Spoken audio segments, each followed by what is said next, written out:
Who has ever become a millionaire on their own? Warren Buffett took 55 years to become a billionaire, while Jay Walker accomplished the same feat in less than a year. During the dot-com bubble, he founded Priceline.com, which caused his net worth to soar from nothing to billions. But Buffett is still at the top of the list and doesn't appear to be slowing down anytime soon, so that wasn't sustainable as his net worth also collapsed when the bubble burst. You want to accumulate that kind of money. Money is a difficult game to play. It's taut, brutally competitive, and you can't succeed if you don't know the rules. The issue with most individuals is that they may put in a lot of effort throughout their entire lives, yet they still end up in poverty because they lack the knowledge of how to allow their money to generate even more income. In other words, they lack investment knowledge. Assume you've been diligently saving and now have an extra $1,000 in your bank account. That is a success considering that only about 70% of Americans even have $1,000 extra in their bank accounts. Let's imagine that you are going to invest that money instead of using it to buy another useless device or a pair of shoes that you will only wear once before storing them in your wardrobe for many years before finally throwing them away. However, how do you invest your initial $1,000 is the question. Do you invest it in the stock market or in real estate?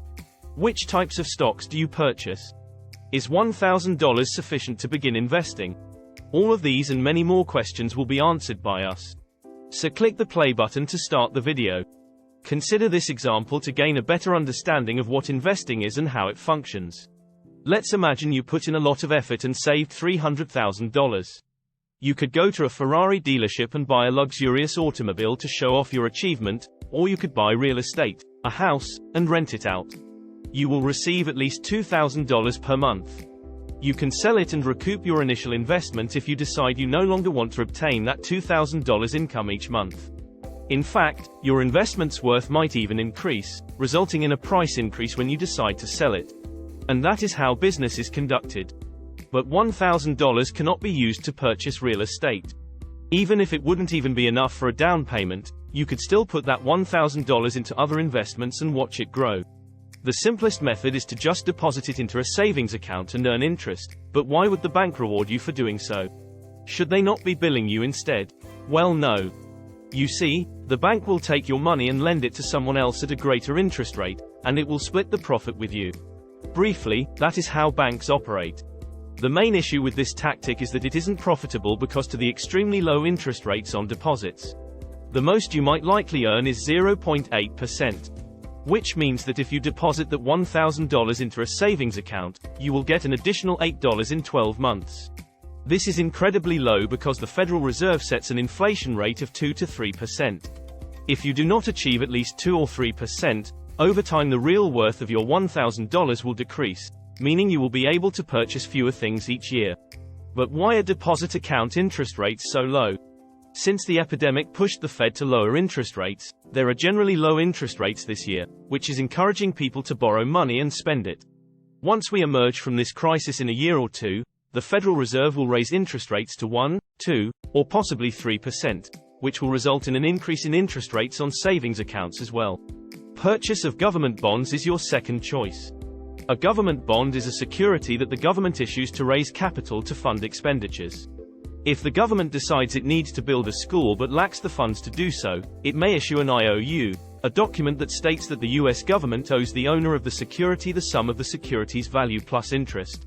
Although this example is obviously oversimplified, the main idea is nonetheless conveyed. Since interest rates have been at historically low levels this year, government bond rates are less than 1%.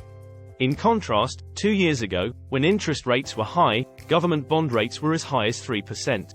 Considering that government bonds are the safest investments you can ever make, this is not a bad development. Any investment has a certain amount of risk. What are the possibilities that the US government would not repay the loan that you have made to it?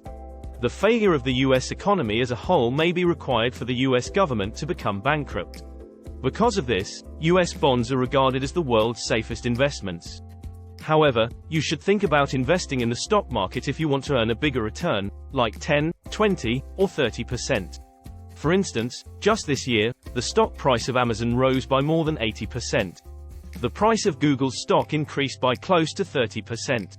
The value of Tesla's stock rose by 721%. You did hear that right, you did. 721%. Then, why would anyone invest anywhere else when they could potentially triple or even double their money on the stock market? The solution is risk.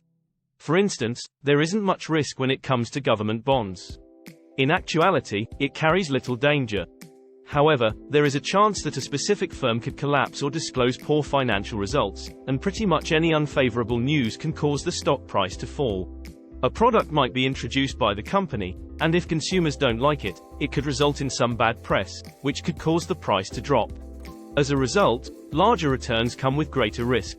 Apple is a firmly established business with significantly lower failure risks than Tesla, but it also has less room for expansion than Tesla. As a result, Tesla grew by 721% this year, while Apple only increased by 70%. How much risk you can accept without going crazy is something you have to decide for yourself. If you only have $1,000 left, it might not be a good idea to risk it all because you could lose the majority of it if things don't work out. Consequently, investing in an index is one approach for investors to reduce their stock market risk. An index fund would essentially invest in these top 500 US companies, since the most well-known one, the S&P 500, monitors the 500 largest US corporations. While some of these businesses will undoubtedly fail, others will prosper. According to past data, the S&P 500's return rate has generally been around 10% since the 1920s. As a result, purchasing a share of one of these index funds entails purchasing a modest stake in 500 of the largest US corporations. My three absolute favorite index funds are the Fidelity Zero Total Market Index Fund, the Invesco QQQ, and Vanguard 500 Index Fund. They are all excellent investors who tend to favor the same businesses. However, how can one purchase shares in these index funds? Where, exactly, do you begin? You must first locate a broker. This person is qualified to sell you stocks. In the past, someone was always available, so you had to pick up the phone and dial his number to request that he sell you some shares. Do you recall the Wolf of Wall Street? He would make calls all day long, trying to sell people worthless investments. Thank God, however, that it is the year 2020, as conditions have greatly improved. Brokerage companies developed apps like Robinhood, Webull, and others so that you can purchase shares from the convenience of your smartphone. I did my best to keep this video as straightforward as I could so that anyone who wants to begin investing can do so right now. I tried to address all of your questions in this brief video, since I know how frustrating it can be to want to start investing but have a million questions. You start investigating everything and eventually give up and try again a few months later. Give the video a thumbs up if it was useful, and if you're new around here, click the subscribe button and the bell next to it. With thanks until the next time.